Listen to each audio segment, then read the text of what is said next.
আসসালামু আলাইকুম।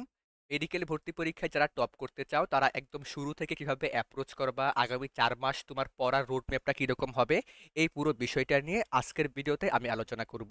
তো যারা আসলেই মেডিকেলের প্রতি প্যাশনেট, মেডিকেল নিয়ে খুব ভালো করতে চাও, খুব ভালো করার ইচ্ছা আছে, তারা এই ভিডিওটা শুরু থেকে শেষ পর্যন্ত দেখবা। আমি যেই বিষয়গুলো বলবো, সেই বিষয়গুলো আমলে নিয়ে যদি আগামী ৪ মাস ঠিকমতো পড়াশোনা করতে পারো, আশা করা যায় ভর্তি পরীক্ষায় অনেক ভালো করবা। আমি জুনেম হাসান টুটুল। বর্তমানে পড়াশোনা করতেছি ঢাকা মেডিকেল কলেজ ৩য় বর্ষে, এবং আমার কলেজ ছিল চট্টগ্রাম কলেজ। একটু মন দিয়ে শোনো, আমি একদম শুরু থেকে তোমাদের কোচিং সিলেকশন থেকে শুরু করে কিভাবে পড়বা, কিভাবে অ্যাপ্রোচ করবা, সবকিছু নিয়ে বলবো। এই যে 25 পেজের জন্য solely এই ভিডিও বানানো। তবে সেকেন্ড টাইমার যারা প্রিপারেশন ঠিকমতো শুরু করতে পারো নাই বা এখন থেকে শুরু করতে চাও, তারাও এই ভিডিওটা ফলো করতে পারো। অনেক ইনসাইটস পাবা, অনেক কিছু জানতে পারবা, যেগুলো হয়তো গতানুগতিক গাইডলাইন ভিডিওতে তোমাদের বলবে না।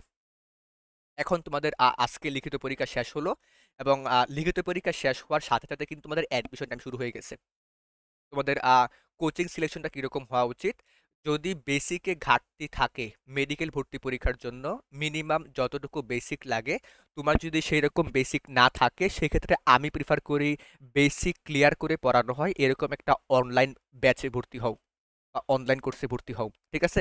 সেক্ষেত্রে আমাদের একটা কোর্স আছে, প্রাইভেট ব্যাচ, যেখানে আমি একা সকাল ৫টায় ক্লাস নিয়ে পড়াই।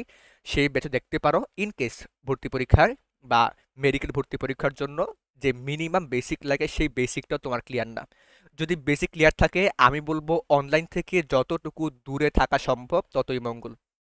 আমি পার্সোনালি প্রিফার করি, যদিও আমার প্রত্যেকটা ব্যাচ অনলাইনে, তবুও আমি প্রিফার করি যদি অনলাইন থেকে দূরে থাকা যায়, অ্যাডমিশন টাইমটা স্মুথ যাবে। ঠিক আছে? তো তুমি কি করতে পারো, বেসিক ক্লিয়ার থাকলে যে কোনো অফলাইন কোচিংকে তুমি প্রিফার করতে পারো। তবে এই ক্ষেত্রে যদি অফলাইন কোচিং বাসার আশেপাশে না থাকে, বাসা থেকে দূরে গিয়ে পড়া সম্ভব না হয়, সেক্ষেত্রেও তুমি অনলাইন কোচিংকে প্রিফার করতে পারো। অথবা তোমার যদি ডিটেল ক্লাস প্রয়োজন হয়, যে না ভাইয়া আমার পড়া একটু ঘাটতি আছে, আমি ডিটেল ক্লাস লাগবে যেখানে কনসেপচুয়াল বিষয়গুলো একটু বুঝে বুঝে পড়ানো হবে, সেই ক্ষেত্রে তুমি অনলাইন ব্যাচে বা কোর্সে দেখতে পারো। ঠিক আছে? কোচিংয়ে তুমি যাই সিলেকশন করো না কেন, অফলাইন কোচিংয়ে আমি প্রিফার করি সবসময়। অফলাইন কোচিংয়ে ভর্তি হইলেও কিন্তু এখন ক্লাস শুরু হবে না। অফলাইন কোচিংয়ে ক্লাস শুরু হবে প্র্যাকটিক্যাল পরীক্ষার পর। এই সেপ্টেম্বরের ফার্স্ট উইক বা সেকেন্ড উইক থেকে তোমাদের ক্লাসগুলো শুরু হবে। তাহলে এখন যে 10 থেকে 15 দিন গ্যাপ, এই গ্যাপটা তুমি কিভাবে বেস্ট ওয়েতে ইউটিলাইজ করবা? জিকে ইংলিশ এবং শর্টের বাইরে যে চ্যাপ্টারগুলো তুমি একাডেমিকে একদম টাচ করো নাই, সেগুলো এই 10-15 দিনে একটু দেখে রাখো, একটু আগায় রাখো। কেন বলি? কারণ যারা একাডেমিকে জিকে ইংলিশ পড়ো নাই বা কোনো চ্যাপ্টার টাচ করো নাই, সেগুলো কিন্তু অ্যাডমিশন টাইমে তোমাকে অনেক বেশি প্যারা দিবে। যদি এই অধ্যায়গুলো, এই টপিকগুলো মোটামুটি একবার সুপারফিশিয়ালি হলেও রিভিশন দিতে পারো বা পড়ে ফেলতে পারো, দেখা যাবে ভর্তি পরীক্ষা বা অ্যাডমিশন টাইমে তোমাদের যখন কোচিংয়ে রেগুলার ক্লাস থাকবে, তখন খুব একটা প্যারা হবে না। ঠিক আছে? কি বললাম? কোচিংয়ে ক্লাস শুরু হওয়ার আগে এখন জিকে, ইংলিশ এবং যে শর্টের বাইরের চ্যাপ্টার জীবনে টাচ করো নাই, সেগুলো একবার টাচ করে ফেলো। ঠিক আছে? এই টাচ করতে করতে এবং প্র্যাকটিক্যাল এক্সাম দিতে দিতেই তোমাদের এই গ্যাপটা চলে যাবে। তখন গিয়ে কোচিংয়ে ক্লাস শুরু হবে। কোচিংয়ে ক্লাস শুরু হওয়ার ক্ষেত্রে তোমরা অবশ্যই একটা টেন্ডেন্সি ক্রিয়েট হয় যে ভাই আমি একটা রুটিন বানাবো, আমি এভাবে এভাবে সিলেবাস কভার করব। একদম করতে যাবা না। তোমার রুটিনটা অবশ্যই হবে টার্গেট বেসড, এবং টার্গেট কোনটা হবে? তোমার কোচিংয়ের সিলেবাস। আমি সবসময় প্রিফার করি তুমি কোচিংয়ে তোমাকে যে রুটিনটা দিবে, সেই রুটিনটা ফলো করো। কারণ নিজে নিজে একটা রুটিন বানায় ফলো করতে গেলে এটা আসলে হয় না, আলটিমেটলি তুমি মারা খাবা, কট খাবা। ঠিক আছে? তো এই কাজটা আসলে করা যাবে না। তুমি যেই কোচিংকে solely ফলো করবা, অবশ্যই যেকোনো একটা কোচিংকে ফলো করবা, ফুল ব্যাচ যেকোনো একটাকে ফলো করবা। যেকোনো একটা কোচিং, যে তুমি যেই কোচিংকে ফলো করবা, সেই কোচিংয়ের যেই রুটিন অনুসারে পড়াবে, তুমি সেই রুটিনটাকে ফলো করবা। এবং কখনো এরকম রুটিন বানাবা না যেখানে টাইম টু টাইম ফিক্স করা, সকাল 5 থেকে 8টা আমি এই করব, 8 থেকে 10 এই করব, এরকম রুটিন বানাবে না। তুমি টার্গেট বেসড রুটিন বানাবা, যেটা আমি বারবার প্রিফার করি, এবং প্রত্যেক বছরেই বোর্ড পরীক্ষা বা মেডিকেল ভর্তি পরীক্ষার জন্য আমি টার্গেট বেসড রুটিনটা প্রিফার করি। একটা রুটিন বানায় ফেলো যে না আমার হচ্ছে কালকে এই অর্ধ কোচিংয়ে পড়াবে, এই রুটিন অনুযায়ী আমার এই টার্গেটটা ফিল আপ করতে হবে। এখন টার্গেট ফিল আপ করার ক্ষেত্রে একটা কমন প্রবলেম আসে। কমন প্রবলেমটা কি? কমন প্রবলেম হচ্ছে ভাইয়া, আমি তো আহ, একটা পড়া কোচিংয়ে পড়তেছি, কিন্তু আমি পড়া ভুলে যাচ্ছি, পড়া মনে থাকে না। এটা খুব কমন প্রবলেম, এবং এটার একটা সবচেয়ে বড় বা প্রধান কারণ কোনটা? সবচেয়ে বড় কারণ হচ্ছে রিভিশনের অভাব। এজন্য আমি একটু মার্কেটিং করে নেই। এটা আসলেই তোমাদের জন্য খুব বেশি হেল্পফুল হবে। কারণ আমি যে কোর্সটা নামাইছি এটা মূলত আমি আমার অ্যাডমিশন টাইমে যে ল্যাকিংস বা ঘাটতিগুলো ফিল করছি, যেগুলার অভাব বা আমি ফিল করছি, আমি সেগুলা নিয়েই কিন্তু আমাদের একটা রিভিশন ব্যাচ লঞ্চ করতেছি। সেই রিভিশন ব্যাচের মেন ক্রাইটেরিয়া কি হবে? তোমরা তোমাদের ফুল ব্যাচের কোর্স কারিকুলাম ফলো করবা, রুটিন ফলো করবা। তার পাশাপাশি ১ মাস কোচিংয়ে ক্লাস হওয়ার পর বা ১০ থেকে ১৫ ক্লাস হওয়ার পর, একটু অভ্যস্ত হওয়ার পর, যখন প্যারালালি তোমাদের একটু প্রত্যেকদিন ২ থেকে ২.৫ ঘন্টা সময় নষ্ট করে তোমরা রিভিশন দিতে পারো। এবং আমাদের এই রিভিশন ব্যাচের ক্লাসগুলো কিরকম হবে আমি একদম সল্লি বলি। আমরা ৩ জন ডিএমসিএন আমাদের অ্যাডমিশন টাইমে যেভাবে মেন বই ধরে ধরে রিভিশন দিতাম, সেভাবে প্রত্যেকটা ক্লাসে কমপ্যাক্টলি তোমাদের মেন বইটা ধরে ধরে রিভিশন দেওয়াই দিব। শুধু মেন বই না, তোমরা আমাদের স্মার্ট পিডিএফ পেয়ে যাবা, দাগানো বইয়ের পিডিএফ, আনলিমিটেড এক্সাম পেয়ে যাবা। সেখানে কি থাকবে? বিগত বছরে মেডিকেল ভর্তি পরীক্ষার প্রশ্নে আমরা যে চ্যাপ্টারে ক্লাস দিব সেই চ্যাপ্টার থেকে বিগত বছরে মেডিকেলে কি প্রশ্ন আসছে তার উপর এক্সাম থাকবে। ওই অধ্যায়ের অনুশীলনী প্রশ্ন এক্সাম থাকবে। এবং আমাদের সাথে সবসময় তোমরা কানেক্টেড থাকবা। প্রত্যেক সপ্তাহে গাইডলাইন সেশন হবে এবং যেই সেশনে বিগত সপ্তাহে তোমাদের ফুল কোচিংয়ে তুমি যেই কোচিংয়ে আসো, অনলাইন হোক বা অফলাইন হোক, সেই কোচিংয়ে তোমাদের অ্যাপ্রোচ বা হচ্ছে পড়াশোনার কীরকম অগ্রগতি আছে সেটা দেখে প্রত্যেক সাপ্তাহিক সেশনে তোমাদের গাইড করা হবে। ঠিক আছে? মাত্র ৩,০০০ টাকার কোর্স, এখন ৫০০ টাকার ডিসকাউন্ট চলতেছে, দ্রুত ভর্তি হতে পারো। আর দাগানো বইয়ের যে বিষয়টা আমি বললাম, তোমরা দাগানো বই পড়ার ক্ষেত্রে একটু কনফিউজ সবসময় থাকো। আমি একটা দাগানো বই দেখাই। এই দেখো, এটা হচ্ছে আমাদের রিভিশন ব্যাচ বলো বা আমাদের পেইড ব্যাচগুলোর জন্য আমাদের ক্রোমাস্টোনের তৈরি দাগানো বই।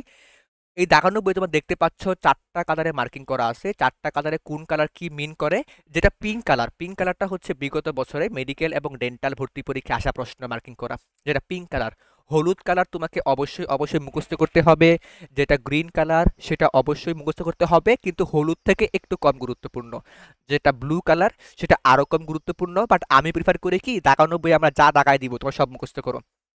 এরকম তোমরা কমপ্যাক্ট একটা দাগানো বই পেয়ে যাবা আমাদের রিভিশন ব্যাচে অথবা ফুল ব্যাচে ভর্তি হইলে। ফুল ব্যাচে ভর্তি হতে পারো যদি মেডিকেল ভর্তি পরীক্ষার জন্য যেই পরিমাণ বেসিক লাগে তোমার সেই বেসিকে ঘাটতি থাকে, সেই ক্ষেত্রে তুমি ফুল ব্যাচে ভর্তি হতে পারো। আর যদি মনে হয় না আমার বেসিকে ঘাটতি নাই, মোটামুটি ক্লিয়ার আছে, সেক্ষেত্রে আমি বলবো অফলাইন ফুল ব্যাচকে ফলো করো এবং পাশাপাশি প্যারালালি রিভিশন দেওয়ার জন্য প্রত্যেকদিন ২ থেকে ২.৫ ঘন্টা খরচ করে তুমি এই রিভিশন ক্লাসগুলো করো। ঠিক আছে? আচ্ছা, এখন তুমি তো কোচিংয়ের রুটিনকে ফলো করবা। কোচিংয়ের রুটিনকে ফলো করার জন্য তোমার কি করা উচিত? একটা অবশ্যই আ পড়ার সিকোয়েন্স থাকা উচিত। আমি কখনোই বলি না যে এরকমভাবে পড়ো। আমি ৬টা সিকোয়েন্স সবসময় প্রিফার করি। ৬টা সিকোয়েন্স মন দিয়ে শোনো। ১ম এ ক্লাস করে নেওয়া। সেটা অফলাইন কোচিং হোক বা অনলাইন কোর্স হোক বা আমাদের প্রাইভেট ব্যাচ হোক। যারা আমাদের প্রাইভেট ব্যাচে আসো, আ তোমরা আমাদের কমপ্যাক্ট ক্লাসগুলো করে নিবা।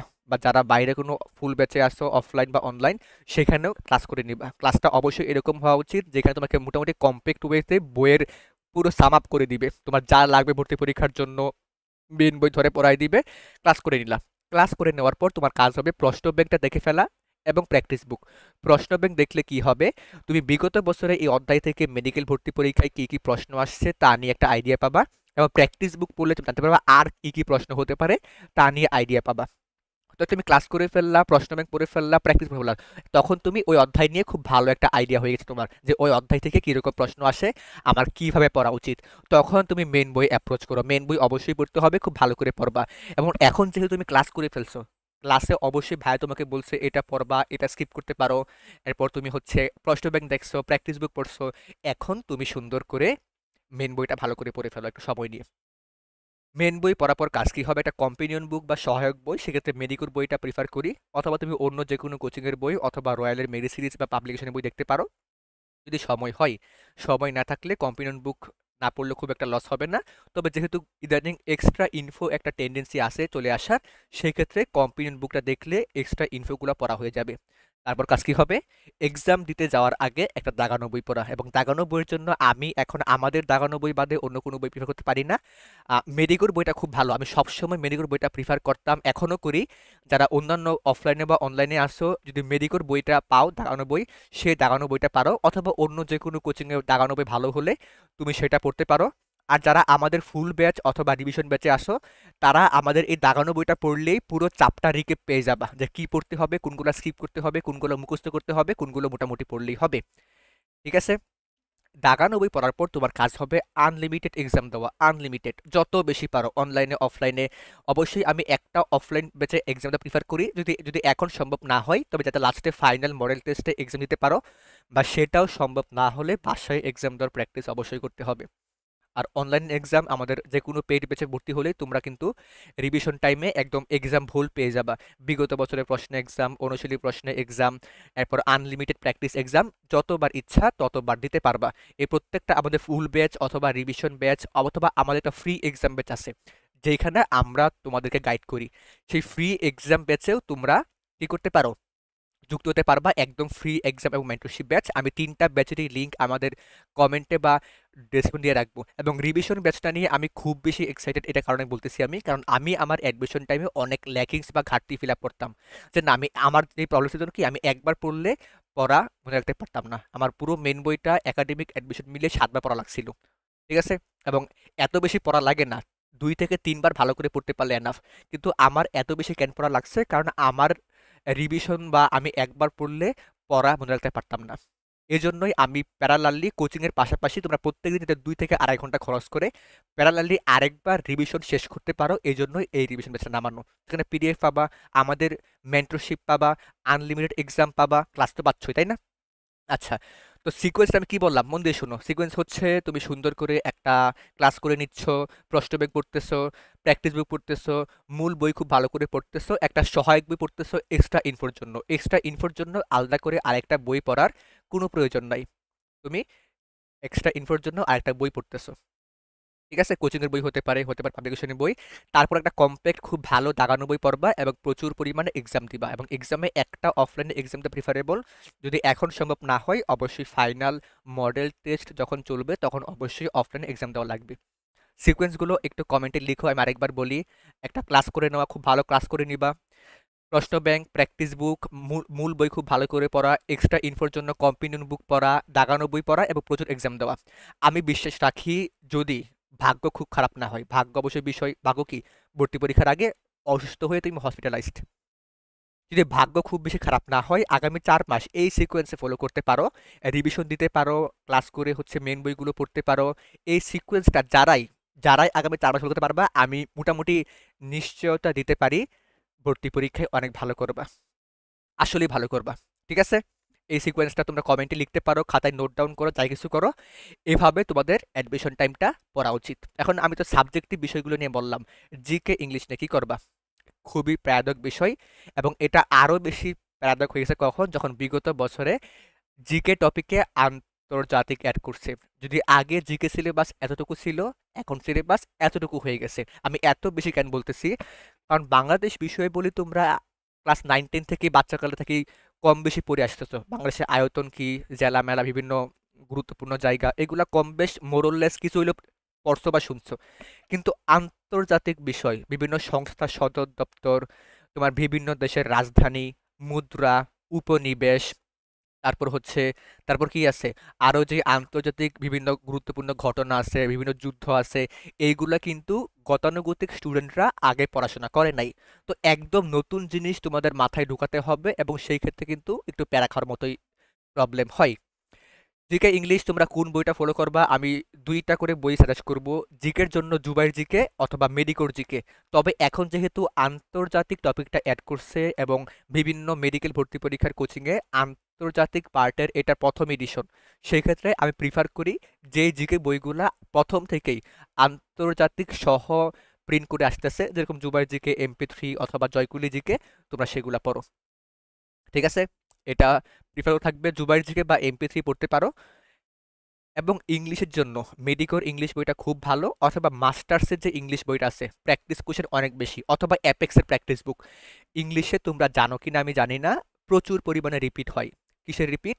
চাকরি ভর্তি পরীক্ষা, ব্যাংক জব ভর্তি পরীক্ষা, প্রাথমিক শিক্ষক নিবন্ধন ভর্তি পরীক্ষা, BCS পরীক্ষা, অথবা বিগত বছরে মেডিকেল, ডেন্টাল, ভার্সিটি গুচ্ছ, ব্লা ব্লা ব্লা, এগুলো ভর্তি পরীক্ষায় যে প্রশ্নগুলো আসে সেগুলো কিন্তু মেডিকেল ভর্তি পরীক্ষায় 15 থেকে 13, 14 এরকম কমন আসে। তো প্র্যাকটিস করার জন্য অ্যাপেক্স, মাস্টার, মেডিকো বা যেকোনো কোচিংয়ের বই থেকে প্রচুর পরিমাণে প্র্যাকটিস করে খেয়ে ফেলবা। এবং ভোকাবুলারি পার্টগুলো মুখস্থ করতে প্যারা হবে, এগুলা নিয়ে আমি ডেডিকেটেড আরেকটা ভিডিও দিব সামনে। তোমরা আমাদের কমেন্টে দেওয়া চ্যানেলে যুক্ত হতে পারো বা ফেসবুক গ্রুপে অ্যাড হতে পারো, এবং সেইখানে গেলে আমাদের সকল ব্যাচ ডিটেলস বা গাইডলাইন বা ফ্রি এক্সাম ব্যাচ ডিটেলস সব কিছু পেয়ে যাবা। আচ্ছা, তাহলে আমি হচ্ছে আহ, মোটামুটি আশা করি প্রিপারেশন নিয়ে মোটামুটি বলতে পারছি। এখন জিকে ইংলিশ বুক চয়েস বললাম, পাশাপাশি ফিজিক্স, কেমিস্ট্রি এবং যেই বায়োলজি, এগুলোর বুক চয়েস আলাদা করে বলা লাগে না। ফিজিক্স তোমরা ইসাক স্যার, আমি স্যারের বই পড়বা মেনলি, কেমিস্ট্রি হাতারি নাক স্যার, এবং বায়োলজি হচ্ছে একাডেমিকে যে বইটা পড়ে আসছো সেটাই। একাডেমিক যদি আলিম স্যার পড়ে আসো আলিম স্যার পড়বা, যদি আজমল স্যার, হাসান স্যার পড়ে আসো তুমি সেটাই পড়বা, মানে একাডেমিক বইটাই তুমি অ্যাডমিশনে মেনলি পড়বা। এবং এক্সট্রা ইনফোর জন্য যে কোনো কোচিংয়ের বই অথবা পাবলিকেশনের বইটাকে solely ফলো করবা। ঠিক আছে? আশা করি প্রিপারেশন নিয়ে মোটামুটি আইডিয়া পাইছো। এখন এই সিকোয়েন্সটা আগামী 4 মাস কনসিস্টেন্টলি ধরে রাখার জন্য শুধু পড়াশোনা না, পড়াশোনার পাশাপাশি আরও অনেক বিষয় নিয়ে তোমাদের কনসার্ন থাকা লাগবে। আরও অনেক বিষয় নিয়ে কনসার্ন মানে কি? এই দেখো, তোমার এত কম্প্যাক্ট রুটিন, এত অল্প সময়, ক্রুশাল টাইম, এই টাইমে যদি অসুস্থ হয়ে যাও, কীরকম হবে বলো তো? একদম ঘাটে মারা যাবা, ঠিক আছে? ঘাটে মারা যাবা।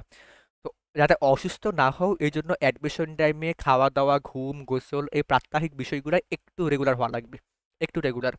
যেহেতু আমাদের প্রাইভেট যে ফুল ব্যাচ আছে সেই ফুল ব্যাচে আমাদের ক্লাস হয় সকাল 5টায়।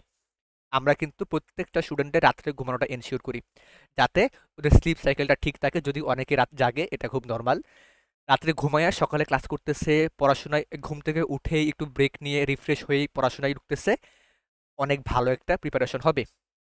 ঠিক আছে? তো ঘুম, খাওয়া-দাওয়া, গোসল এগুলাই কেয়ারফুল থাকবা। একটু বাবা-মাকে বুঝাবা, অন্য যেকোনো বিষয় বা যদি ডিস্ট্রাকশন থাকে সেগুলা এভয়েড করে পুরো পড়াশোনায় এই ৪ মাসটা খরচ করবা। এবং অ্যাডমিশন টাইমে তোমাদের অনেকের পাখা গজায়। পাখা গজায় কি? ভাই আমি অ্যাডমিশনের জন্য ঢাকায় শিফট হইলাম, বাসা নিছি বা হোস্টেল নিছি। এখন আমাকে রাখে কি? আমাকে কেউ দেখতেছে না, কেউ কিছু বলতেছে না। আমি এখন ফাটায় ফেলবো, ঘোরাফেরা করব। ভুলেও করতে যাবা না। আমি একদম সল্লি বলতেছি ভাই, ৪ মাস সময়, ৪ মাস সময়ে সবকিছু বাদ দিয়ে দাও। আমি ৪টা বিষয় সবসময় মেনশন করি অ্যাডমিশনে টপ করার জন্য। ৪টা জিনিস। একটা হচ্ছে হার্ড ওয়ার্ক। তোমাকে অবশ্যই প্রচুর পরিমাণে পরিশ্রম করতে হবে। পেশেন্স, তোমাকে ধৈর্য ধরে পড়াশোনা করতে হবে। কনসিস্টেন্সি, তোমাকে পড়াশোনায় রেগুলার হওয়া লাগবে। এরকম না যে আমি একদিন 12 ঘন্টা পড়তেছি, 14 ঘন্টা পড়তেছি, আমি আরেকদিন গিয়ে পড়বই না। এরকম হওয়া যাবে না। তোমার পড়াই কনসিস্টেন্ট হওয়া লাগবে। তুমি একদিন 16 ঘন্টা, একদিন 8 ঘন্টা এরকম পড়ার থেকে যে স্টুডেন্টটা কনসিস্টেন্টলি রেগুলার 10-12 ঘন্টা পড়ে ও ভালো করবে। আরেকটা স্যাক্রিফাইস, অ্যাডমিশন টাইমে তোমাকে অনেক কিছু স্যাক্রিফাইস করা হবে। গার্লফ্রেন্ডের সাথে ডেটে যাবা, স্যাক্রিফাইস করো। বাসায় একটা বিয়ের অনুষ্ঠান, স্যাক্রিফাইস করো। একটা দাওয়াত আছে বন্ধুর বাসায়, স্যাক্রিফাইস করো। তো এই 4টা বিষয় কি বললাম মন দিয়ে শোনো, হার্ডওয়ার্ক, পেশেন্স, কনসিস্টেন্সি এবং স্যাক্রিফাইস। এই 4টা বিষয়ের কম্বিনেশন যারা অ্যাডমিশন টাইমে কম্বাইন করে ফলো করতে পারবা, তারাই কিন্তু এগিয়ে থাকবা। আর কিভাবে পড়বা, অ্যাপ্রোচ করবা তা নিয়ে মোটামুটি গাইডলাইন দিছি। এরপরও যদি তোমাদের কোনো আলাদা কোনো প্রশ্ন থাকে, কোয়েশ্চেন থাকে, আমাদের ফেসবুক গ্রুপে যাও, আমাদের টেলিগ্রাম গ্রুপে যাও, সেখানে গিয়ে আমাকে প্রশ্ন করতে পারবা। আমাদের free exam plus mentorship batch আছে, সেইখানে যুক্ত হয়ে তোমরা আমাকে যে কোনো প্রশ্ন করতে পারবা। আশা করি অনেক বেশি হেল্পফুল হবে। তো এই ছিল আমাদের মোটামুটি কথাবার্তা। আমি আরও ডিটেইলড তোমাদের শুধুমাত্র এই 15 থেকে 20 মিনিটের ভিডিওতে একদম সব কিছু ডিটেইলড বলা সম্ভব না। বাকিগুলো হয়তো আমাদের এক্সাম বা মেন্টরশিপ যে ফ্রি ব্যাচটা আসছে সেখানে আমরা সেশনে বলবো। সেশনে আমরা অনেক বিষয় নিয়ে কথা বলি। আমাদের পেইড ব্যাচে সেশন হয়, সেইখানেও এইসব নিয়ে কথা হবে। তো দ্রুত হচ্ছে ফ্রি এক্সাম ব্যাচ অথবা যারা রিভিশন দেওয়া নিয়ে প্যারা খাও, রিভিশন ব্যাচে যুক্ত হয়ে যাও। কমেন্টে সব কিছুর বিস্তারিত দেওয়া থাকবে। Best of luck. Admission journey শুরু হয়ে গেছে। একদম শুরু থেকে প্রপার গাইডলাইন নিয়ে, প্রপার স্ট্র্যাটেজি নিয়ে পড়াশোনা শুরু করতে পারলে ভর্তি পরীক্ষায় ভালো করবা। এবং আমি মোটামুটি ক্লিয়ারলি বলতে পারি তোমাদের ফিউচারটা পুরোপুরি ডিপেন্ড করতেছে এই আগামী 4 থেকে 5 মাস বা 6 মাস। কারণ মেডিকেলে 4 মাস হলেও ভার্সিটি বা বুয়েট তো আছে, তাই না? যারা অন্যান্য সেক্টরে যাবে আর কি। এই আগামী 5 থেকে 6 মাস পুরোপুরি তোমার ফিউচারটাকে ডিফাইন করবে। তুমি ফিউচারে কি করবা? বড় হয়ে তুমি কি ৫ তলা বাসায় থাকবা, নাকি একটা কুঠুরিতে থাকবা? তুমি কি 5 স্টার রেস্টুরেন্টে খাইতে যাবা, নাকি রাস্তার পাশে টঙে খাইতে যাবা? ঠিক আছে? তোমার এই পুরো প্রত্যেকটা বিষয় বা পুরো ফিউচার তুমি কি করবা? কোন গাড়িতে চড়বা, কি খাওয়া-দাওয়া করবা, কোথায় ঘুরতে যাবা, এই প্রত্যেকটা বিষয় তোমার solely ডিপেন্ড করবে আগামী ৪ থেকে ৫ মাসের উপর। তুমি আগে কি করছো কিছু যায় আসে না। মেডিকেল ভর্তি পরীক্ষার ফান্ডাই এটা। তুমি আগে কি করছো না করছো, আগে পড়া ভালো নাকি খারাপ, কিছু যায় আসে না। তুমি আয় খুব ভালো পড়ছো, কিন্তু এই আগামী ৪ মাস পড়াশোনা করো নাই, কট খাবা। বা আয় কিছু পড়ো নাই, কিন্তু এই ৪-৫ মাস খুব ভালো করে পড়ছো, খুব ভালো করবা। ঠিক আছে? তো ৪ থেকে ৫ মাস আল্লাহর দোহাই লাগে ভাই, সবকিছু বাদ দাও। ৪ টা বিষয় hard work, patience, consistency, sacrifice মাথায় রেখে আমি যে স্ট্র্যাটেজিতে পড়তে বললাম, যারা মেডিকেল অ্যাসপারেন্ট মন দিয়ে পড়াশোনা করো। আমাদের যদি আরো কোনো কোয়েশ্চেন থাকে, গাইডলাইন লাগে, আমাকে ইনবক্স করো, কমেন্টের লিংকে ঢুকে যুক্ত হয়ে যাও আমাদের ফ্রি ব্যাচে, অথবা আমাদের রিভিশন ব্যাচ, যেটা আমি বলবো প্রত্যেকটা স্টুডেন্টের এই রিভিশন ব্যাচটা করা উচিত। তাদেরই একবার পড়লে পড়া মনে থাকে না, অথবা পড়া ভুলে যাওয়ার খুব বড় একটা প্রবলেম আছে। Best of luck. আমরা আর কথা না বাড়াই, বাকি কোয়েশ্চেন হচ্ছে আমরা আমাদের সেশনে করব, গাইডলাইন সেশনে। টাটা, আল্লাহ হাফেজ।